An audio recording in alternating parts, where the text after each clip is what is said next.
Friends, நம்ம favourite சீரியலில் அடுத்து என்ன சுவாரஸ்யமாக நடக்குது அப்படின்னு சொல்லிட்டு பார்த்தீங்கன்னா, இந்த கதிரீசனும் நிஷாவும் இருந்துக்கிட்டு எப்படியோ ஒரு தொல்லை ஒழிஞ்சது. நம்ம சொத்து பத்து எல்லாமே போயிட்டு இருந்தால் என்ன பண்ணுறது, நம்ம பேத்திக்கு பேத்தியும் போய் சொத்துக்கு சொத்தும் போயிருந்தா நம்ம கதை என்ன ஆகிறது அப்படின்னு சொல்லிட்டு அவங்க ஏதோ ஒரு நல்லது நடந்துச்சு அப்படின்னு சொல்லிட்டு இப்போ சந்தோஷமாக இருக்காங்க. ஆனாலும் அவங்களுடைய நிம்மதி ரொம்ப நேரம் தாக்கு பிடிச்சிச்சா அப்படின்னு சொல்லிட்டு பார்த்தீங்கன்னா அதுதான் இல்லை. ஏன் அப்படின்னு சொல்லிட்டு பார்த்தீங்கன்னா அவங்களுக்கு பேரதிர்ச்சி ஒன்று காத்துக்கிட்டு கிடக்கு. அது என்னென்னா, நிஷாவுடைய ஃபோனுக்கு ஒரு மெசேஜ் வருது.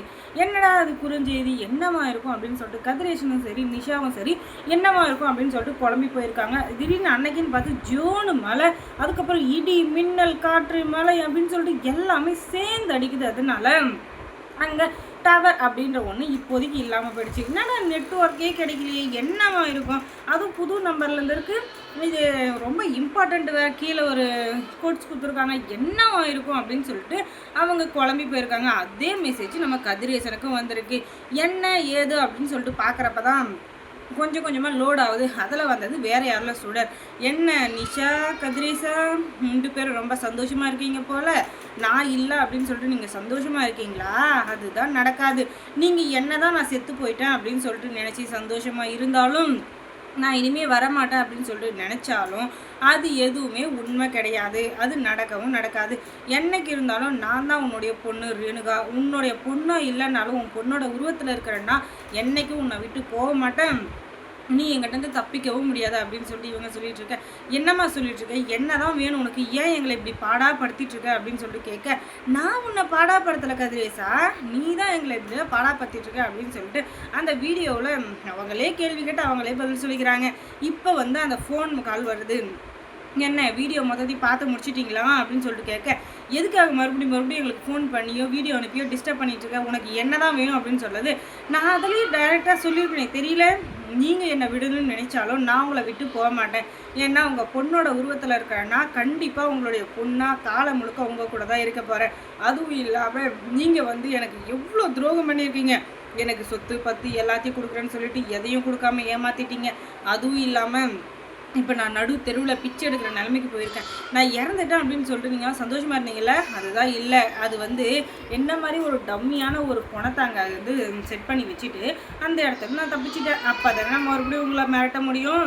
எனக்கு தேவையான மொத்த பணமும் வந்து சேரணும், இல்லைன்னா நான் தான் ரேணுகா அப்படின்னு சொல்லிட்டு கண்டிப்பாக அதை எப்படியாச்சும் கிறுக்கு முறுக்கு வேலை, எத்தனை தில்லாலங்கடி வேலை வேணாலும் பண்ணுறதுக்கு நான் ரெடியாக இருக்கேன். எல்லாத்தையும் காமிச்சு நான் தான் உங்களுடைய பொண்ணு அப்படின்னு சொல்லிட்டு நிரூபிக்கிறது எனக்கு ஒரு நிமிஷம் ஆகாது கதிரேசா, ஒரு நிமிஷம் கூட ஆகாது. ஆனால் அதை நான் இப்போதைக்கு பண்ண மாட்டேன். ஏன் அப்படின்னு தானே பார்க்குறேன். இப்போதைக்கு நான் அதை பண்ணேன்னா நீ வந்து என் மேலே பயம் இல்லாத போயிடுவேன். சரி போய் தொலைட்டோம் அப்படின்னு சொல்லிட்டு உங்களை அணுவோடுவா சித்திரவதை பண்ணி கதற உங்களை என் காலில் விழ வைக்கணும். அதுதான் என்னோட எய்ம்.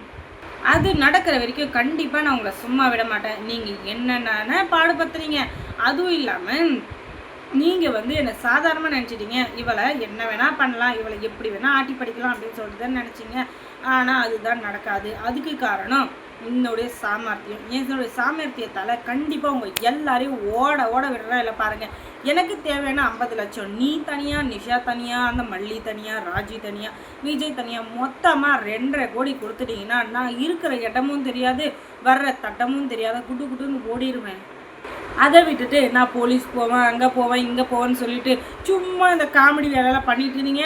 அதுக்கப்புறம் உங்களை தெரியாமல் சதைச்சிருவேன். அதுக்கப்புறம் நீங்கள் எல்லாரும் ஆக்சிடெண்ட்டில் இறந்துட்டீங்கன்னு சொல்லிட்டு மொத்த சொத்துக்கும் நான் தான் வாரிசு, உண்மையான ரேணுகாவை நான் தான் அப்படின்னு சொல்லிட்டு எல்லா கதையும் திருப்பி போட்டுருவேன். அதுக்கப்புறம் உங்களுக்கு ஒரு நையா பைசா கூட கிடைக்காது, பார்த்துக்கோங்க. அதுக்கப்புறமா நீங்கள் ஐயோ வைமானு வாயில் அடிச்சுக்கிட்டு செத்தாலும் பிழைச்சாலும் நீங்கள் சொர்க்கத்தில் மிதந்துட்டு இருப்பீங்க. அதுக்கப்புறம் எனக்கு எந்த பிரச்சனையும் இல்லை அப்படின்னு சொல்லிட்டு இவன் இருந்துக்கிட்டு பேசிகிட்டு இருக்கா.